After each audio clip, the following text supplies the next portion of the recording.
다음에 이제 군역 할 차례죠. 군역도 지난 시간에 대충 봤었어요. 그래서 16세에서 60살까지 농민 남자를 정남이라고 그러고, 기억나시죠? 현역으로 가면 정남, 현역으로 가지 않는 사람을 뭐라고 불렀죠? 보인 또는 봉족이라고 해서 전국에 있는 남성들을 그런 식으로 나눠가지고 현역으로 보내든지, 현역이 아닌 경우는 현역으로 간 사람들한테 돈을 내주는 보인이 된다고 했죠. 그죠? 그래서 군포를 그렇게 내고 있었다라고 했어요. 여러분들이 이제 지난 시간에 물어보니까 거의 다 군대 안 갔다 오셔가지고 군대 갔다 온 사람이 저밖에 없어서 뭐 대화가 별로 안 통하겠습니다만은, 그 남자친구들은 전부 다 군대 갔다 왔죠. 남편이랑 그냥 남자친구라고 생각하면 되게 편하잖아요. 왜 굳이 남편이라고 그러세요? 남자친구라고 생각하죠. 군대 갔던 때가 그제 같은데 까마득하네요. 아들까지 다 군대 갔다 왔으니까. 근데 군대 갈 때에 그 당시 심정은 3년 동안, 저는 이제 34개월 했거든요. 군대 생활이. 그러니까 엄청 길었죠. 그리고 1학년 마치고 군대 갔다 와가지고 2개월 혜택 받았어요. 그래서 32개월 했었는데, 그럼에도 불구하고 집에 있었습니다. 그보다 더 싫은 것은 머리를 깎는 것이었어요. 그러니까 남자들 물어보면 진짜 싫어하죠. 그러니까 저도 그 당시에 머리를 안 깎으려고 제 친구랑 마지막까지 안 깎았어요. 그래서 훈련소 앞까지 그냥 머리를 길러갔습니다. 이 정도 머리가 아니에요. 제가 얼마큼 길렀냐면 이 정도 됐을 거예요. 그래 이런 거 하시네요. 징그러? 얼마나 멋있었는데 징그러? 네, 상상을 해보세요. 머리통이 큰데 머리까지 길어놓다니까 우리 엄마가 너는 머리밖에 없다. 더구나 이제 머리가 반 곱슬해가지고 되게 파마한 것처럼 그랬어요. 되게 부러워했어요. 특히 여성들이 부러워했어요. 파마했어 부러워요. 아니 생머리야 그러면 돈 벌었네 막 그러는데. 그래서 막 이렇게 하고, 그래서 그 머리가 아까워가지고 본산 훈련소를 갔거든요. 마지막까지 안 깎았어요. 그리고 친구랑 둘이 이제 들어가자. 5시, 4시 다 돼가지고 마지막으로 우리 짜장면이나 시큰 먹자. 짜장면 곱빼기 먹고 이발소 가서 둘이 앉아가지고 나란히 이렇게 앉아서 머리 깎았거든요. 거울 속에 제가 비치잖아 이렇게 서로. 그냥 거기 통렬이니까 미장원은 자기만 보이게 해놨죠 다. 다른 사람은 이렇게 프라이버시를 좀 저기 하는데 거기는 다 통렬이에요. 제 머리 깎고 있는 모습이 보여요. 쟤는 나를 보고. 근데 이발소 아저씨가 얼마나 웃기냐면 그 긴 머리를 가위로도 아니고 스프링 달린 거 있죠 이거. 지금 전기로 이렇게 하는데 옛날에는 서로로 했어요. 바리깡이라고 일본 놈들이. 그래서 이걸로 이렇게 미는 거 이렇게. 상상 안 해도 머리 이렇게 돼 있는데 저 머리를 가운데부터 깎는 거예요. 그러니까 막 이렇게 뭐 뚝뚝 머리카락이 떨어지는데 내 것도 그러지만 저놈 것 보니까 더 웃겨요. 그래서 너무 슬퍼가지고 울면서 웃으면서 쟤를 보니까 웃기고 내 머리 보니까 슬프고 그래가지고 울면서 웃으면서 머리를 잘랐습니다. 그렇게 군대 갔다 온 적이 엊그제 같아요. 근데 아들을 또 군대 보내니까 또 마음이 다르더라고요. 와, 내가 가서 군대가 당했던 그런 쪽팔림, 어떤 뭐랄까 모멸감, 인간 이하의 대우를 받았을 때 어떤 살고 싶지 않은 마음, 이런 것들을 또 겪게 만다는 것 때문에 오히려 더 눈물 나더라고요. 여러분도 다 남자애들 있으면 보내야 될 거 아니에요? 그죠? 보내고 싶으세요? 상상 보기 싫죠? 근데 그날이 올 겁니다. 될 수 있으면 군대 안 보는 게 좋아요. 알겠죠? 그래도 남자가 군대 한번 갔다 와야 돼? 말도 안 되는 소리예요. 말도 안 될 수 있으면 빼세요. 알겠죠? 될 수 있으면 군대 안 가면 되죠. 군대는 군대 가고 싶은 놈들이 가라고 그러세요. 알겠죠? 군대에 가보면 진짜 군대를 위해서 태어난 애들이 있어요.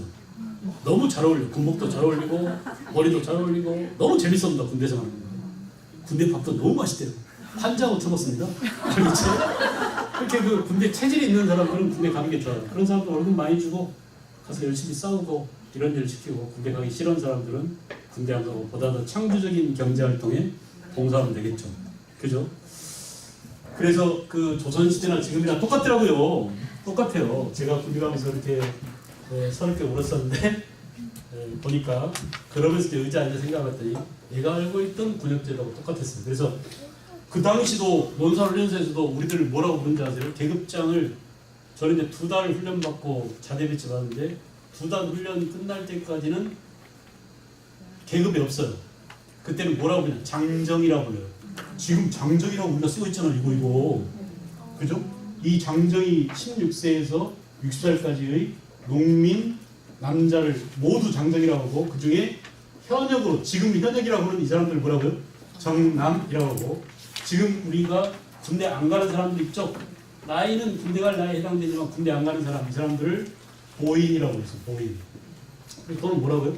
공족이라고 하고 그래서 여러 가지 신체 장애가 있거나 실질적으로 이 나이에 해당되지만 60살이면 군대 가기 힘들단 말입니다. 제가 아까 얘기했잖아요. 발목이 아프다니까요. 근데 어떻게 싸워요? 창 들고 뛸 수가 없는 걸요. 그러니까 나이는 군역 의무가 있지만 얘네들 오지 마라고 해서 뭘로 해줬어요? 보이는. 그래서 얘네들의 비용을 충당하고 있었습니다. 뭘 내가지고요? 군포를 내가지고 돈을 내가지고. 그리고 봐봐요. 나이가 차면은 다시 넌 내려와. 너 어려서 군대 안 갔지? 이번에는 네가 가. 이렇게 돌렸어요. 이해 가시나요? 이해 가시나요? 그리고 나이가 넘으면은 빠지고 새로운 놈들은 충원하고 이렇게 해서 전국에 있는 장정들을 잡아서 현역 복무를 시켰는데 세종 때 같은 경우 약 몇만쯤 됐느냐? 이게 30만 명쯤 됐으니까 엄청난 군대다. 지금 우리가 5천만 남한 국민 중에 현역 군인이 70만쯤 된다고 합니다. 그런데 조선시대에 그죠? 한 1000만 명 정도밖에 안 되는 그 당시에 30만 대군이니까 엄청나게 많은 군대잖아요. 이 군대를 가지고 남쪽으로 대마도를 정벌하고 북쪽으로 사군 육지를 개척하고 이게 가능했던 거예요. 알겠죠? 그래서 세종 때는 사군 육지를 개척하고 쓰시마를 정벌하고 그죠? 이런 큰 전쟁 때 잘 써먹었어요. 근데 그 이후로 어때요? 계속 평화가 옵니다. 언제까지? 1592년 내란 때까지. 그래서 이 장기적인 평화가 이 시스템, 이걸 뭐라고 하냐면 장정들을 모조리 정남과 보인으로 나눠서 보인들이 되는 돈으로 군사제도가 운영되는 이 법을 요즘 같으면 군대 가는 법이 병역법인데 그 당시에는 뭐라고요? 보법이라고 했었는데 보법에 의해서 잘 운영되던 이런 제도가 전쟁이 없다 보니까 평화가 지속되다 보니까 군대 온놈들을 잡아다가 맨날 일이나 시키고 있었다라는 얘기죠. 그죠? 그래서 싸우러 오는 군인이 아니라 노가다하는 군대예요. 그래서 이때부터 무슨 일이 생겼다고요? 내가 군대 갈 나이가 됐지만 내가 직접 안 가도 돼. 쪽수만 채워주면 돼. 그래서 우리 집에 있는 어때요? 노비를 대신 보낸다든지 다른 사람을 사서 내보낸다든지 알겠죠? 이런 얘기 들어봤을지도 몰라요, 여러분들.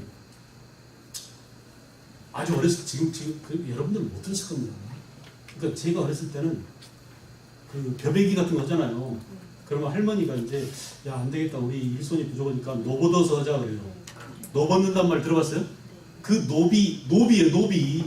노비를 사서 하자는 말이에요. 그러니까 군대 보낼 때도 노벗어서 군대 보내는 거예요. 알았어요? 벼베기를 노벗어서 하는 것처럼 군대도 어때요? 노벗어서 군대 보내. 노비를 사서 군대 대신 보내는 거예요. 그래서 야 내가 군대 갈 나이가 됐는데 나는 우리 노모를 모시고 농사 지어야 돼. 그러니까 네가 좀 대신 가서 추석부는 네가 대신 대답해 줄래? 이게 뭐라고요? 대립제. 나 대신 네가 줄 서줘 이런 말. 대신 줄 서게 하는 법. 대립제가 상했다. 군역의 요역화라는 이 표현. 알겠죠? 대립제는 군역의 요역화 때문에 이렇게 군대는 쪽수만 채우는 군대로 바뀌었다. 싸움 하겠어요? 안 하겠어요? 안 합니다. 맨날 궁궐을 보수하거나 성을 쌓거나 알겠어요? 길을 닦거나 이런 일에 종사하도록 군역이 요역으로 바뀌었다. 어려운 표현이니까 애들한테 설명하면 알기 쉽게 해줘야 됩니다. 군대에 가서 싸우지 않고 맨날 일만 하다가 죽었다. 거의 서로 군대를 안 가려고 군역을 어떻게 하는 현상이 생겨났다? 기피하는 현상이 생겨났다. 그래서 국가가 바꾼 게 뭐냐? 국가가 바꾼 게 아직 외란이 펴지 않았습니다. 외란이 펴지 않았어요. 국가가 뭘 바꿨냐? 야 봐봐라. 원래 얘네들은 군포를 내는 사람들인데 얘들이 지금 군대 와야 되잖아요. 근데 애들이 군대 안 오고 애들도 돈을 내겠다는 얘기 아니야. 딴 사람 사서 보낸다는 게. 그럼 그러지 마. 너네 아예 전부 다 돈만 내. 알았어요? 군대 오는 대신에 군대 오는 것을 해방시켜 줄 테니까 군포를 납부하려느냐? 이렇게 당군 수포제로 바뀌었답니다. 오케이. 이해 가나요? 이해됐어요? 그러므로 당군 수포제란 뭐냐? 군역의 요역화 때문에 대립체 때문에 군역 기피 현상이 생겨나고 그래서 아예 군대 오지 마라. 그래서 어떻게 하자고? 군대 안 오는 대신에 군포를 납부하게 하는 이 당군 수포제가 일반화됨으로써 이제 전국이 수포구가 된 거죠. 그러니까 월급쟁이 군대가 된 겁니다. 뭘로 바뀐 거예요? 모병제로 바뀌었다라고 보면 돼요. 됐죠? 그래서 지금부터는 뭐냐? 군적에 올라있는 놈들은 모조리 군포를 걷겠다라고 하는 게 군적 수포제입니다. 이렇게 제도가 바뀌면서 아예 합법적인 국가 제도로 확립된 게 바로 뭐라고요?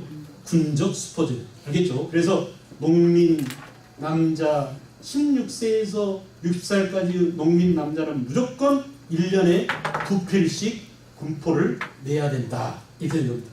제가 지난 시간 말미에 여러분들 자녀들 아들들 군대 안 가고 200만 원만 내면 좋겠어요. 그러니까 좋다고 한 사람 있었죠? 근데 어떻다고요? 해마다 내라. 언제까지 내라고? 60살까지 내라. 이렇게 부담이 커지겁니다. 그러면 그렇게 하겠어요? 야 차라리 갔다 와라 안 되겠다 하면서 보내겠죠? 그래 안 그래? 근데 이렇게 부담이 커지고 바뀌었어요. 여러분 잠깐 생각해보세요. 여기에 빠져들지 말고 공납제도의 모순은 언제 해결됐다고요? 광해군 때부터 해결돼서 전국적으로 시행된 게 숙종 때란 말이에요. 그러니까 전국으로 시행된 17세기에는 이미 특산물에 따른 부담 해결됐죠. 특산물에 따른 부담이 제일 컸었는데 그것으로부터 벗어나니까 농민들 부담 가운데 제일 큰 게 뭘로 떨어졌어요? 군포 부담이 커졌어요. 그래서 이제 농민들은 군포 때문에 못 살겠다가 아우성입니다. 도망가 버려요. 알겠죠? 그래서 이것 때문에 못 살겠다고 농민들이 농민의 유망이 도망갔다는 얘기입니다. 알겠죠? 농민의 유망이 심해집니다.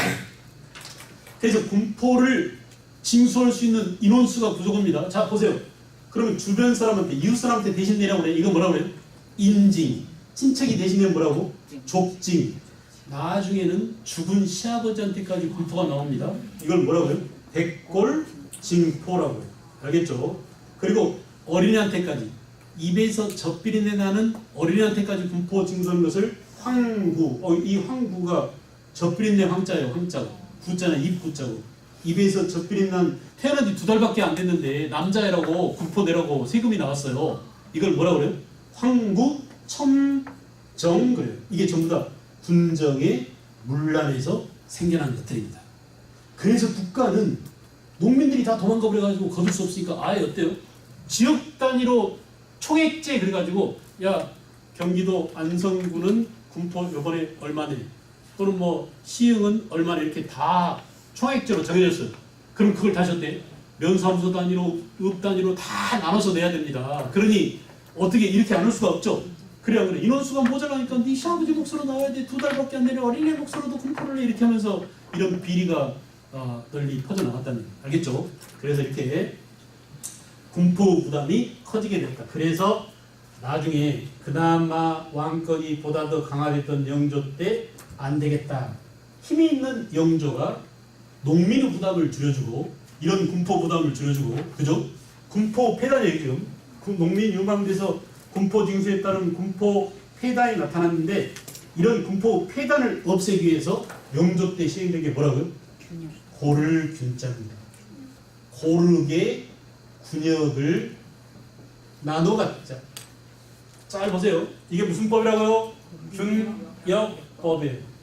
군역을 고르게 돌려주자라는 얘기입니다. 그래서 영조 때 야 농민들만 지금 군포를 내고 있지 않냐. 그 농민의 부담은 1년에 2필씩 내는 것을 몇 필로? 한 필로 반감시켜줬어요. 알겠죠?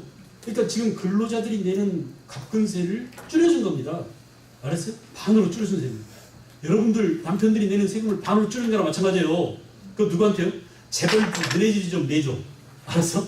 재벌한테 떠넘겼어요. 그래서 농민이 내는 군포를 반으로 줄여주고 누구한테? 지주, 땅 가진 지주에게 토지 1개월당 결작 그래가지고 1개월당 쌀을 2두씩 내도록 했습니다. 됐죠? 잠깐 생각하세요. 대동법도 뭐였어요? 농민이 내는 특산물 대신 누가 내던 거였죠? 지주가 내던 거였죠.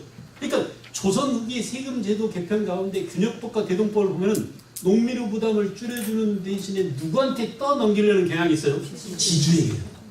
그래서 다시 균역법과 대동법을 보면은 농민 부담을 줄여주고 누구한테 세금을 전가시키려는 경향이 있었다? 지주에게요.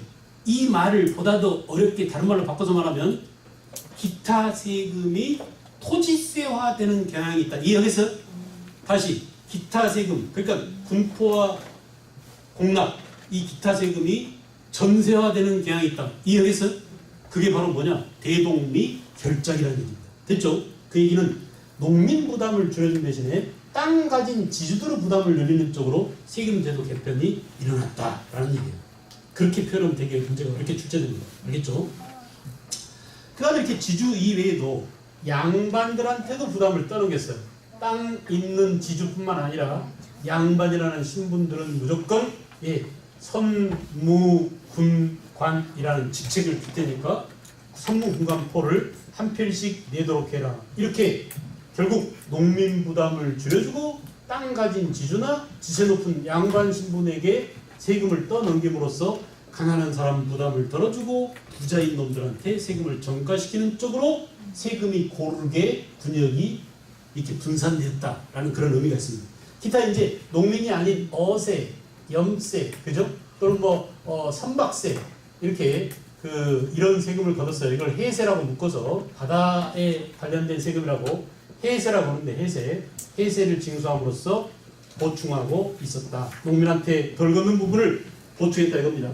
자, 여러분 이것이 어떻게 이론적으로 가능했냐 하면은 원래 조선의 군역의 원칙은 잘 봐보세요. 우리가 옛날에 해서 여러분들이 다 기억할지 모르겠어요. 원래 군역은 양인들이 지는 겁니다. 근데 이 양인이란 뭐냐? 양인 안에는 양반이 들어가요, 안 들어가요? 들어가죠. 근데 이 새끼들이 군대 안 간 거예요. 너네 왜 군대 안 갔어, 임마? 저 교사 같은데요? 지랄마? 너네도 부담해? 라고 이렇게 부담시키는 거예요. 알았어요? 근데 양인이죠. 왜냐하면 우리가 조선시대 병역 원칙 보면 양인 개병제라고 해놨거든요. 양인은 이 개자가 모두 개자예요. 올이라는 올. 알겠어요? 양인이라는 신분은 모두 병역의 의무를 진다라는 의미에서 양인 개병제라고 했는데 왜 너네는 빠지고 있어? 너네도 세금 내? 라고 한 게 뭐예요? 균역법입니다. 원칙대로 하자 이거. 알겠죠? 자 보세요. 그 다음에 이제 양반 이외에도 농민은 군포 부담을 군역의 부담을 지고 있었고, 자 보세요. 양인하는 농민 이외에도 상인이나 수공업자도 그죠? 들어가고 있었죠. 그러니까 이들한테도 세금을 이렇게 징세해서 해세 이외에도 상인이나 또는 수공업자 이런 사람들한테까지도 부담을 전가시키면서 결국은 뭐예요? 양인 개병제에 따르는 에브리 양인들이 세금을 내는 게 당연하다라는 원칙을 힘이 있으니까 영조가 관철시킬 수 있었던 겁니다. 됐죠? 이해했죠? 이렇게 균역법에 의해서 세금제도가 바뀌었습니다. 자, 우리는 조선 전기 세금제도를 하면서 후기까지 지금 미리 다 와버렸습니다. 그래서 이렇게 보세요. 잡세, 이 잡세죠. 염전이라든지 또는 산림이라든지 광산, 어장, 상인, 숭업자 등이 내는 이런 기타 잡세가 있는데, 자 그래서 조선시대의 세금은 토지 고을 단위로 걷는 특산물 또 사람을 대상으로 해서 징수하는 여기 있는데, 이렇게 걷어들인 세금들은 군량미로 지출하거나 복지정책, 어려운 사람 도와주는 쌀이 뭐예요? 구휼미죠. 이렇게 해서 썼어요. 그리고 재정 지출은 대개 왕실 경비, 공공행사비, 관리들 월급, 군량미, 빈민구제비, 의료비 이런 데로 국가의 재정을 사용하고, 외울 필요 전혀 없죠. 어디다 쓰느냐가 문제이니까 우리가 생각해보면 알 수 있는 것들입니다. 그죠? 그 다음에 이제 세금을 거두면 이거 보세요. 세금을 거두면 일단 지방 창고에 쌓아둬요. 이렇게 거둔 세금들은 지방의 창고에 쌓아두는데, 이 지방의 창고를 조창이라고 합니다. 말을 해볼까요? 뭐라고요? 조창. 오케이. 지방 창고를 뭐라고요? 조창. 일단 지방 창고에 쌓아두었다가 조창에 쌓아두었다가 서울에 있는 창고로 옮깁니다. 서울에 있는 창고를 뭐라고 할까요? 경창이라고 했어요. 다시 조창 지방창고죠. 경창 서울창고죠. 지방창고에 일단 쌓아뒀던 공납이나 전세 이런 세금을 서울에 있는 창고 경창으로 옮기는 시스템을 조운제도라고 합니다. 말로 해봅시다. 뭐라고요? 조운제도. 그래서 이거 고려시대에도 있었는데 조선시대만큼 제도 정비가 안 돼 있었어요. 그래서 이제 조선시대 때 조운제도가 어떻게 더 확충되고 그러보다 훨씬 더 정밀하게 운영됐는지를 지금부터 볼 겁니다. 조운제도.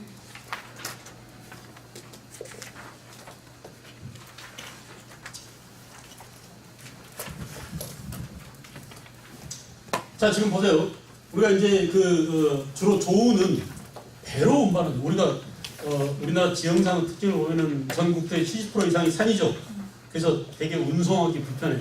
상공업 발달이 안 된 이유 가운데 하나가 이렇게 산이 발달해서 교통이 불편하기 때문에 상공업이 발달이 안 됐는데, 역시 세금을 걷어서 운반하는 것도 마찬가지로 산으로 운반하는 것보다는 주로 뭐요?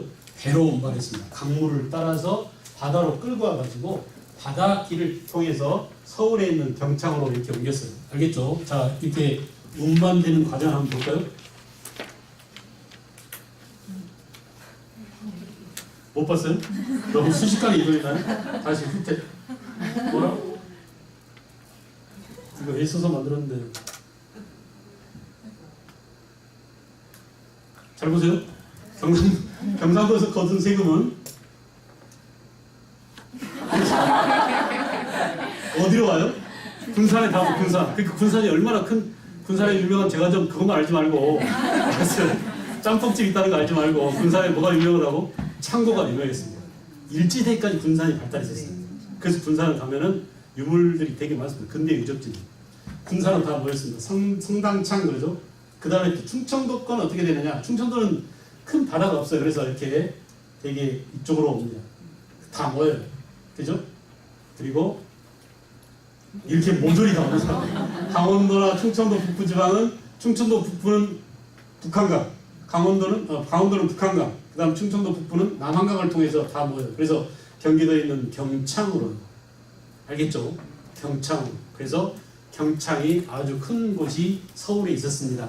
서강대학교에 있는 그 서강 쪽에 경창이 있었어요. 그 경창 가운데서도 바다에서 오는 해산물 이런 것들은 쉽게 상하잖아요. 상하는 것들은 냉장고에 넣어둬야 되겠죠. 그 냉장고를 크게 만들어둔 게 동빙고동, 서빙고동이에요. 얼음은 어디서 날게요? 한겨울에 한강 나가면 1m 두께의 얼음들이 옵니다.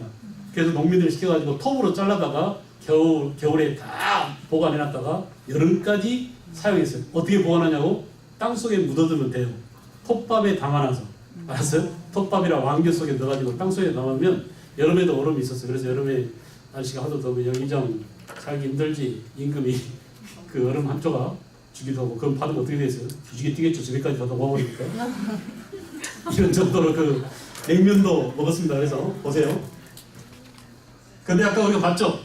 인유지역, 이렇게 운반하는, 조창에서 경창으로 운송하는 데에서 제외된 지역을 뭐라고 불렀죠? 인유지역. 어디라고요? 함경도, 평안도. 주로 함경도는 군사비 충당이 많았었고, 평안도는 사신젓대비가 많았다. 군사비, 사신젓대비 이유로 평안도, 함경도는 인유지역으로 지정되고 있었다라는 점 됐죠? 그 다음에 이제 보세요. 16세기가 되면 세금제도가 다 했던 겁니다. 우리가 세금제도 하면서 다 했던 거니까 지나가겠습니다. 보세요. 조세는 양안을 작성해서 조세징수 기준으로 삼았고, 그죠? 토지대장이죠. 공납은 방납회관이 있어가지고 유랑농민이 증가해서 대공수입법을 제시했다. 누가 제시했다고? 누가요? 조광조, 유성룡, 윤곡이. 군역의 요역환상이 생겨서 대립제가 나타나더니 방군수포제가 되고, 이것이 군적수포제로 정착된다. 됐죠? 그래서 모병제가 된다라고 했어요. 그 다음에 환곡은 곡식이나 종자를 빌려주고, 결국은 봄에 곡식을 빌려주고 가을에 갚는 건데, 이거 못 갚아가지고 농민들이 땅을 뺏기거나, 그래서 농민들이 도망가가지고 도적대가 되는 일들이 많아졌다. 이런 16세기가 되면 이런 폐단들이 많아져서 결국은 수채도가 불안해짐으로써 농민이 유망하고 국가 재정이 어려워졌다라는 겁니다. 16세기에. 그 다음에 이제 양반들은, 조선시대 양반들은 어떻게 살았냐라는 문제인데 별거 아닙니다. 보세요. 양반들은 우리가 경제 기반 그러면 뭐라고 그랬죠? 항상 경제 기반 그러면 토지와 노비라고 그랬죠. 그죠? 토지와 노비가 있었습니다. 조선시대 양반들은 국가가 주는 뭐죠? 과전이 있었잖아요. 수조권 받은 거. 그리고 원래부터 지가 갖고 있던 땅, 이런 것들을 가지고 이런 토지라는 경제 기반과 또 노비는 자기랑 함께 사는 노비를 무슨 노비? 솔고 노비. 나가서 농사 지으면서 네 식구를 거느리고 살아라. 이거 무슨 노비라고 그랬죠? 노비는 노비인데 외거 노비라고 그랬죠. 그죠? 이렇게 노비가 있었다. 그리고 국가가 주는 녹봉도 있었다. 기억나세요? 토지도 다 했으니까. 양반 지주들을 생각합니다. 그래서 비옥한 충청도, 전라도, 경상도 이 지역이 평야지대가 많으니까요. 여기에 양반들은 토지가 집적돼 있었고 노비를 통해서 주로 경작을 했었고 또는 소작을 주고 병작, 반수 이게 뭘까요? 반띵하는 겁니다. 땅 빌려주고 2분의 1씩 지대를 받는 것을 뭐라고요? 병작, 반수라고 어려운 말을 썼었죠. 여러분들 때 배웠던 용어일 겁니다. 2분의 1씩 지대를 징수했었다. 또 친척이나 노비를 파견해서 마름들을 파견해서 관리를 했죠. 자, 그 다음에 이제 노비는 재산의 한 형태로 대개 그 양반들이 노비를 10명에서 300명 정도까지 거느리고 있기도 했고요. 자기 소유 노비의 자녀는 자신의 노비로 재산이니까 양인과 혼인시켜서 노비의 수를 늘리기도 했다. 여자 노비의 경우 노비 종목법, 그래서 어머니의 혈통을 따르니까 양인 남자랑 결혼해도 거기서 생긴 자식은 누구예요? 자기 재산이 되는 거죠. 그 다음에 이제 농민 생활의 변화가 그랬습니다. 권농정책. 국가는 늘 개간을 장려하니까 외표가 전혀 없다고 그랬습니다.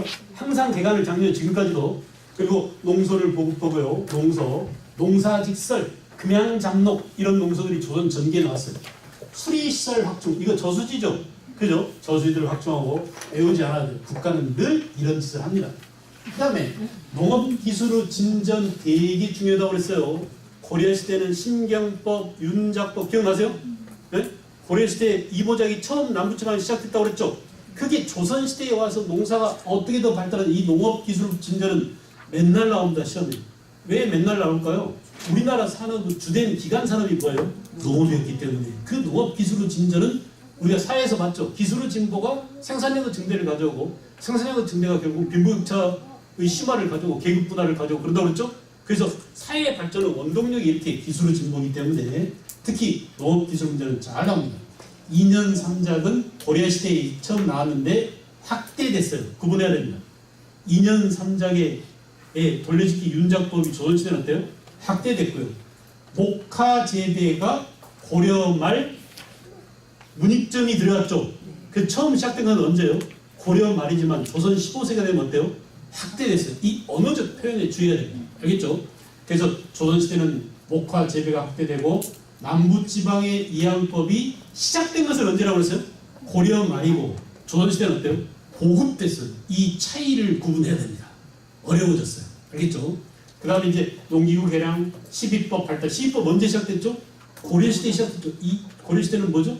신경법, 윤작법, 12법이 등장했다고 그랬잖아요. 근데 조선시대는 이게 발달했어요. 그래서 이항법 보급이 확산되고 12법은 발달하고 목화재배도 확대되고 그 다음에 약초나 과수재배가 늘어났다. 중요합니다. 주의를 해놓으세요. 무조건 나옵니다. 15세기. 그 다음에 15세기 이후에는 양반들 농장대, 아까 기억나시죠? 16세기가 되면 농장학대가 시작됐다고 그랬죠? 지주 전호제가 확산됐다고 그랬죠? 16세기부터 확산됩니다. 다수 농민은 소작농, 이 소작농을 다른 말로 뭐라고 했더라? 전호. 그래서 지주 무슨 제? 전호제가 16세기, 15세기 이후 16세기부터 시작되더니 그래서 국가는 어때요? 농민이 가난해지면 국가의 세금 걷는 게 어려워지니까 농민 생활 안정을 위해서 여러 가지 대책을 내놓더라. 특히 농민들이 굶어 죽지 않도록 하기 위해서 구황작물을 먹는 법을 알려줬어요. 그죠? 그래서 야 너희들 쌀 다 뺏기고 없다며? 바보처럼 굶어 죽지 마. 산에 가봐. 도토리가 얼마나 많은데 도토리 다람쥐 다 주지 말고 네가 주워다 먹어. 도토리 잘 갈아서 묵을 만들면 맛있단다면서 알려줬어요. 이 가정스러운 놈, 지네들은 흰 쌀밥에다 소고기 국물 말아 처먹으면서 농민한테 뭐라고요? 도토리 집어 먹으라고. 알겠죠? 그런데 그게 요즘 어때요? 완전히 영양가 좋고 다이어트 식품에다가 각광받고 있는, 그래서 어쩌면 살아날지도 몰라요. 그러니까 우리가 계속 두들겨 잡아먹고 생질나가지고 주인 많이 오면 소 잡아먹는데 에이씨 개나 두들겨 해먹자 해가지고 여기까지 가서 개 잡아다가 먹고 그렇게 단백질을 보충했는지도 모릅니다. 알겠죠? 그리고 농민들이 도망가는 것을 막기 위해서 호패법, 오가작동법 중요하죠. 아까 뭐라고요? 농민은 유망 그랬잖아요. 농민들이 농토를 버리고 세금 안 내겠다고 도망가 버린 걸 막기 위해서 못 도망가도록 호패를 목에 걸고 다니게 하고, 오가작동법, 5찌위 묶어서 하나 통을 이뤄가지고 서로 감시체제를 구축했습니다. 됐죠? 이게 농민을 토지에 묶어두기 위한 농민 통제책이었다는 거 되게 중요합니다. 묶어서, 이걸 전부 다 묶어서 농민생활 안정을 위한 대책이었다. 알겠어요? 농민생활 안정을, 이거 농민을 잘 살게 하기 위한 대책이야. 농민이 못 도망가게 하기 위한 대책이에요. 못 도망가. 너 도망가지 말고 그 땅에 그냥 살아. 이런 거라도 처먹으면서. 알겠죠? 그리고 못 도망가게 강제적으로 이렇게 목에다가 표차 붙이고 이런 것들은 전부 다 뭐냐? 지네들은 지배체제를 유지하게 위한 거지 농민을 잘 살게 하기 위한 대책이 아니에요. 그러니까 우리가 농민생활 안정 대책이라는 이 말에 속으면 안 됩니다. 알겠나요? 그 다음에 이제 고려 말 조선 초기에는 농지수가 크게 증가하게 되었다. 특히 그 고려 말 동양왕 때 약 50만 개월밖에 안 됐던 전국의 농토가, 양안에 이게 다 적혀 있잖아요. 그러니까 양안의 수치를 보자면 조선 초 세종 때는 거의 165만 개월까지 늘어납니다. 그 다음에 농민 생활은 변화를 했는데, 이건 아까 본 거고요. 농사직설 책 내용이고, 알았어, 금방 끝내줄게. 그 다음 이제 상고 활동을 했는데, 너무 많아, 내용이. 내용이 너무 많아. 다음 시간에 할까요? 오늘 여기까지 하고, 다음 시간에 이어서 하고, 다음 시간에 문화설 전략 하겠습니다. 네, 수고했습니다. 감사합니다.